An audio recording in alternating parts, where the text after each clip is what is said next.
compound. Oh no! Holy shit!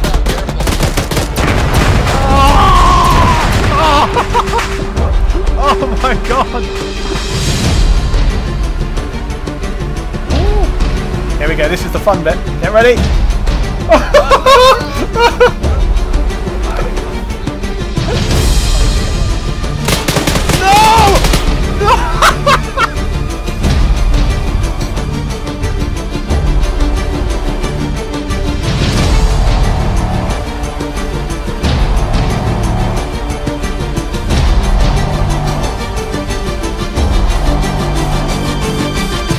Fuck my life. Yes, it was. Well, I think my mortar team is gone. There's nothing left of them.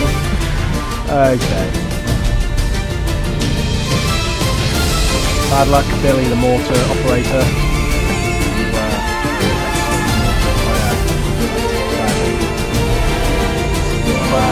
You, buddy.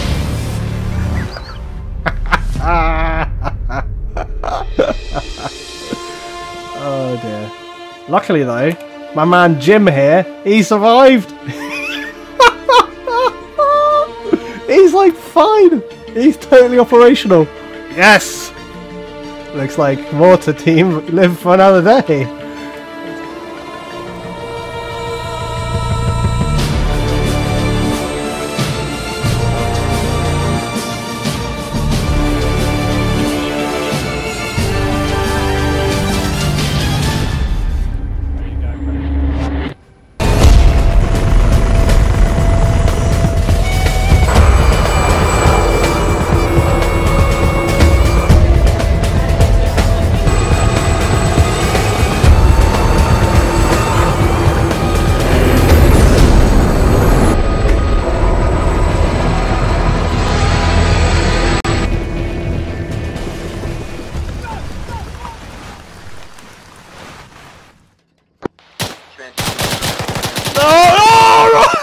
Roger, we have a helo that is buzzing us and gunning us down. Still rearming him. This week Arma celebrates its 4-year anniversary, so today I'm talking about something I've wanted to speak on for a while. How bloody amazing is Arma? Now, I'll continue to fawn over how amazing Arma is, but rest assured, you guys know me, criticism is coming in the form of a separate Where We Need to Go Next video, which I hope will come up soon. Now, as always, if you want to see more videos where I break down and critique stuff, hit the like, guys, and give me your thoughts down below. It helps me, helps the channel.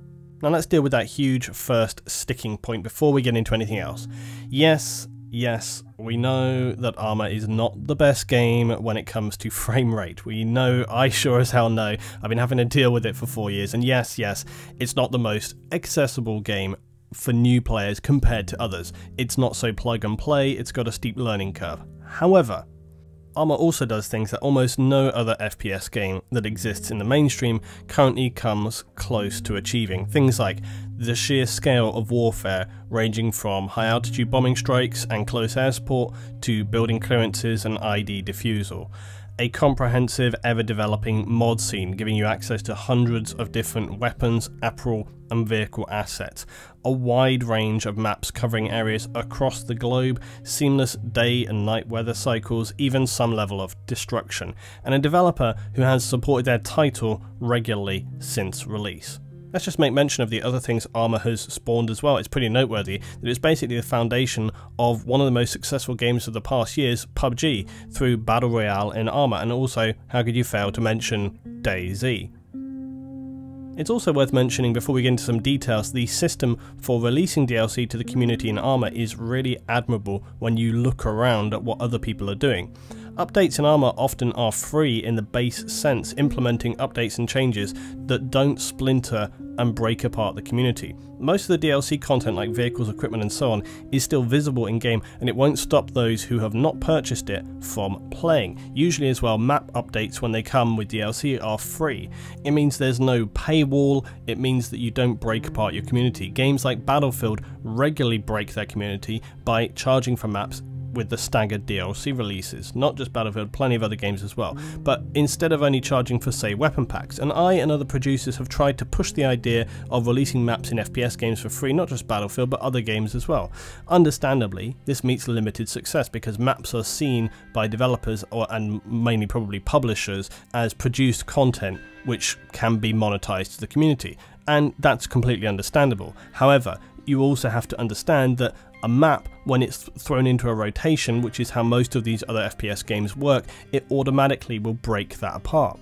Keeping your community together and coherent is incredibly important if you want to achieve longevity, something which Arma demonstrates as it celebrates its 4th year of maintaining a stable, regular player base and community. Arma 3 has made leaps and bounds since it was first released. Summarised in this picture that they posted on the official Twitter account, we have so far had 11 official major updates, and still more to come this year. In brief, Zeus gave us, of course, the immensely powerful Zeus functionality, which in my opinion really is the future of Arma. We had what was a joke but later to become reality, Carts DLC, and thank God that they just smashed that out instead of it becoming some stupid Easter egg. And I just want to say, if you have a cool idea, developers, just put it in the game, yeah? Don't make us do some song and dance about it. If you have a cool, funny idea, just bang it in your game. Boot Camp, now this helped newcomers adapt to the sharp learning curve that is Arma 3. Helicopters, which gave us some new heli models and a revised flight system. Marksman, which, let's be real, the most important thing there was bipods, but it did also give us some scopes, weapons, ghillies, remote designators, weapon resting and recoil changes.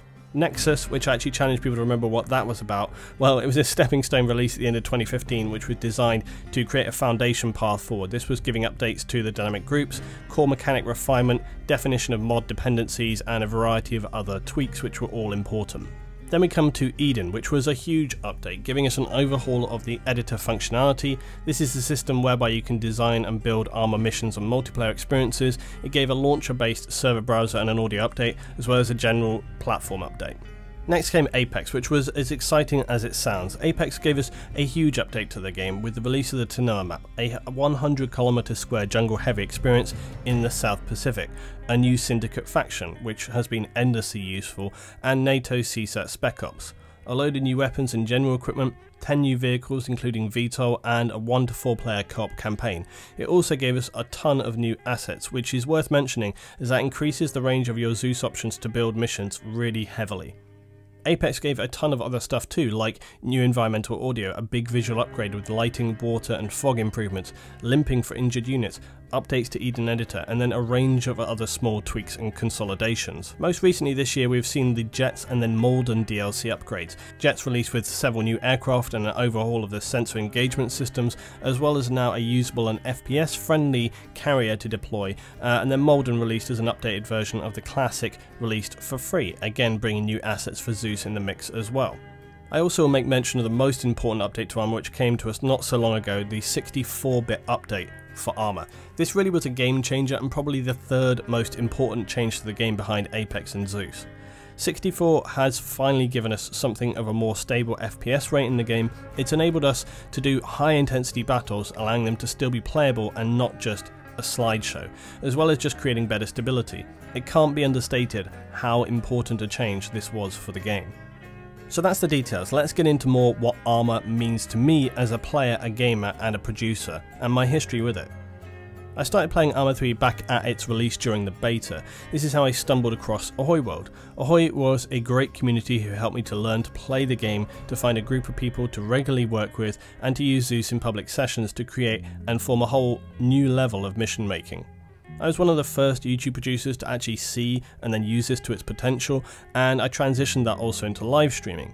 I now work with a solid group of players week in and week out, with huge support from guys behind the scenes who make the experiences even better, more stable and give us great functionality to what we do.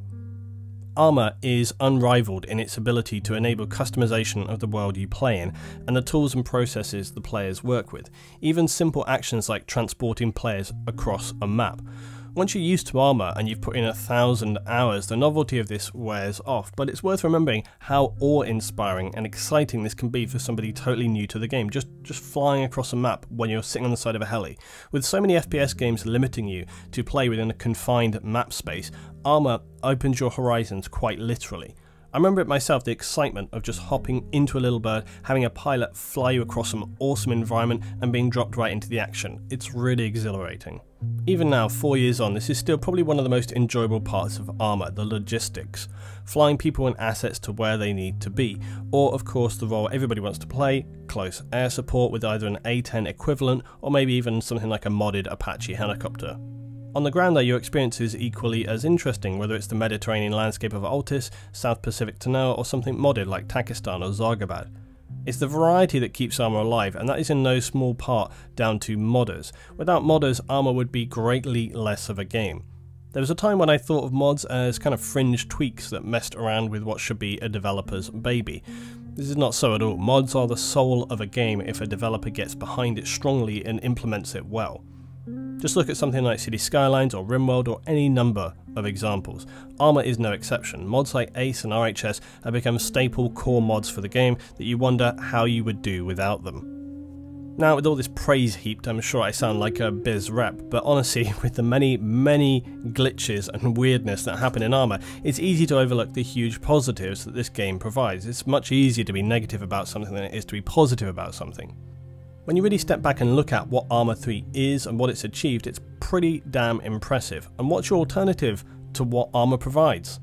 There simply isn't one. Still, it would be wrong of me at the same time not to take the opportunity to at least flag some of the things that we all know and hope that maybe if we ever get a true successor to Arma 3, which I strongly hope is just titled Arma 4 and not some whimsically named game or worse, something like Arma 1 or imagine Arma X or some nonsense. Please. FPS. Yes, it's still a thing. If you're getting above 30 FPS in Arma, you're doing it right. People often want to know, how do I get good FPS in Arma?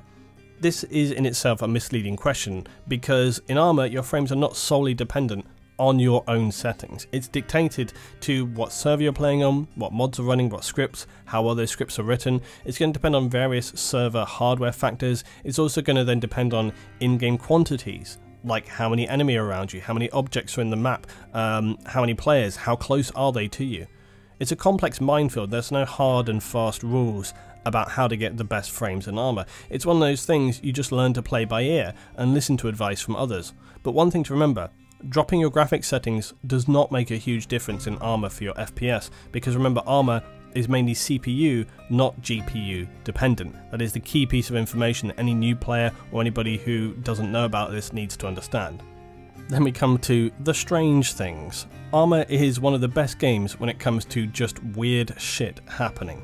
Whether that's a small pebble flipping your tank into the air, people walking away from their jet that just smashed into the ground into a huge fireball, enemies hiding inside of rocks, IEDs exploding on people point blank and them taking no damage, AI so stupid that it beggars belief, and AI so smart you'd think Skynet has taken them over, AI so aggressive it catches human players totally off guard to hilarious consequences, and of course the classic, you randomly just die for infinite reasons. You've been armoured or because Arma.